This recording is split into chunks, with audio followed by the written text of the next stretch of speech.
अब हम बात करेंगे जेएसएससी सीजीएल पेपर लीक मामले को लेकर। जेएसएससी सीजीएल पेपर लीक मामले की जांच चल रही है और अभ्यर्थियों की नजरें इस बात पर टिकी हैं कि पुलिस किस नतीजे पर पहुंचती है। डीजीपी अनुराग गुप्ता से बातचीत हुई है, उन्होंने इस मामले पर क्या कुछ कहा है ये जानने के लिए हम सीधे जुड़ेंगे अपने संवाददाता नीरज से। नीरज, जेएसएससी सीजीएल को लेकर जांच चल रही है और अभ्यर्थियों की लंबे वक्त से मांग रही है कि सीआईडी जांच हो, दूध का दूध और पानी का पानी हो और जो गिरोह है उसे सजा मिले। क्या कुछ अपडेट है इस मामले को लेकर?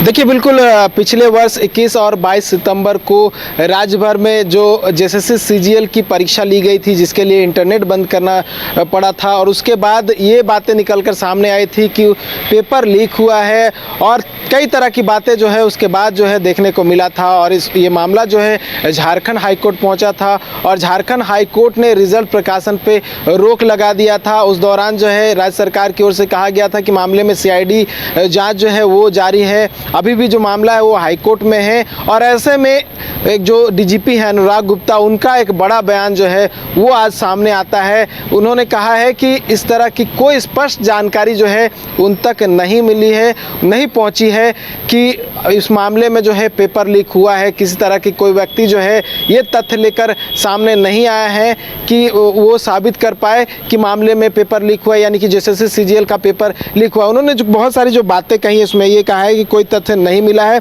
जो प्रूव करवाए कि इसमें जो पेपर लीक हुआ है और साथ ही उन्होंने ये कहा है कुछ प्रयोजित शक्तियां थी जो पूरी व्यवस्था को बदनाम करने में लगी हुई थी और कोई भी एविडेंस जो है प्रस्तुत नहीं कर पाया है कोई भी व्यक्ति, और पेपर लीक से जुड़े किसी भी व्यक्ति को जानकारी कोई भी व्यक्ति जो है जानकारी नहीं दे पाया है। तो ये जो बातें हैं जो डीजीपी अनुराग गुप्ता है उन्होंने आज विधानसभा के बाहर कही हैं। तो एक तरह से कह सकते हैं कि जो बातें निकलकर सामने आ रही है कि सीआईडी जांच में संभवतः जो है अभी तक जो सीआईडी की जो टीम है उनको कोई स्पष्ट जानकारी नहीं मिल पाई है कि इस पूरे मामले में पेपर लीक हुआ है या फिर नहीं हुआ है। कोई तथ्य भी निकलकर सामने नहीं आया। हालांकि उस दौरान उन्होंने एक बात कही है कि एक बात कही है कि कोई व्यक्ति एग्जाम लिखने जा रहा था, उनके बगल में कोई व्यक्ति बैठा हुआ था, वो जो है क्वेश्चन पढ़ रहा था, तो बगल में बैठे व्यक्ति ने उस क्वेश्चन को अपने मोबाइल में जो है खींच लिया।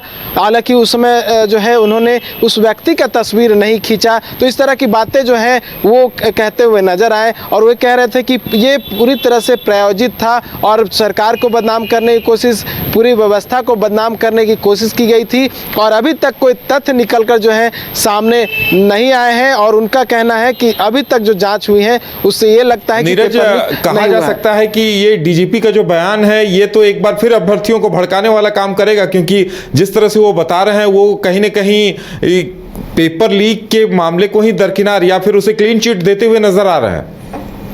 देखिए, बिल्कुल, क्योंकि अगर सीआईडी अपनी ओर से जांच कर रहे हैं, सीआईडी की ओर से बातें निकलकर सामने आ रहे हो, आपने कुछ दिन पहले सुना होगा कि सीआईडी की जो जांच है वो पूरी हो चुकी है और जांच रिपोर्ट जो है हाईकोर्ट में सौंपा जाएगा। लेकिन अभी तक क्लियर नहीं हो पाया है कि जांच रिपोर्ट हाईकोर्ट में सौंपा गया है या फिर नहीं सौंपा गया है। लेकिन अगर बात करें दूसरे पहलू से, अभ्यर्थियों के पहलू से, तो क्योंकि अगर अभ्यर्थी मान रहे हैं कि पेपर लीक हुआ है, उनके पास कोई ऐसा तथ्य, ऐसा सबूत है, तो क्योंकि मामला हाईकोर्ट में अभी भी है, 26 मार्च को मामले की सुनवाई होनी है, तो वो झारखंड हाईकोर्ट में अपने अधिवक्ता के माध्यम से बातों को रख सकते हैं, उन तथ्यों को जो है सामने ला सकते हैं जिन तथ्यों के आधार पे वो कहते हुए नजर आ रहे हैं कि जेएसएससी सीजीएल की जो पेपर है वो लीक हुआ है। तो ये बातें जो है ये अंतिम रास्ता नहीं कह सकते हैं, क्योंकि सीआईडी जांच हुआ है तो ये क्लियर हो गया। अगर वो चाहते हैं तो पूरा एविडेंस जो है वो हाईकोर्ट में रख सकते हैं। जब मामले की सुनवाई होगी तो हाईकोर्ट भी इस पूरे मामले में निर्णय लेगा। दोनों ओर से जो है बातें सुनी जाएगी, दोनों ओर से जो है पक्ष रखे जाएंगे, दोनों ओर से जो है एविडेंस रखे जाएंगे। उसके बाद जो है हाईकोर्ट निर्णय लेगा कि क्या कुछ करना है और इस पूरे मामले में असल में क्या पेपर लीक हुआ भी है या फिर ये पूरी तरह से प्रायोजित था। चलिए नीरज, हमारे साथ जुड़ने के लिए और तमाम जानकारी देने के लिए आपका बहुत बहुत धन्यवाद। तो अब देखने वाली बात ये होगी कि इस पे अभ्यर्थियों का रिएक्शन क्या आता है और क्या कुछ नए सबूत निकल कर आते हैं।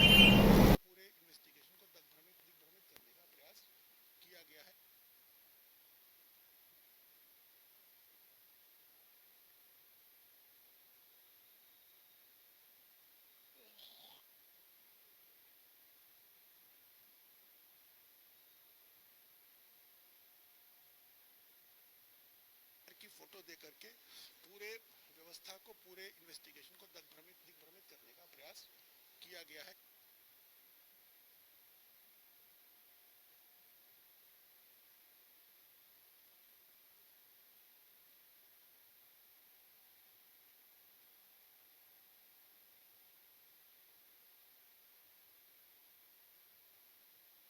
की फोटो दे करके पूरे व्यवस्था को, पूरे इन्वेस्टिगेशन को दिग्भ्रमित करने का प्रयास किया गया है।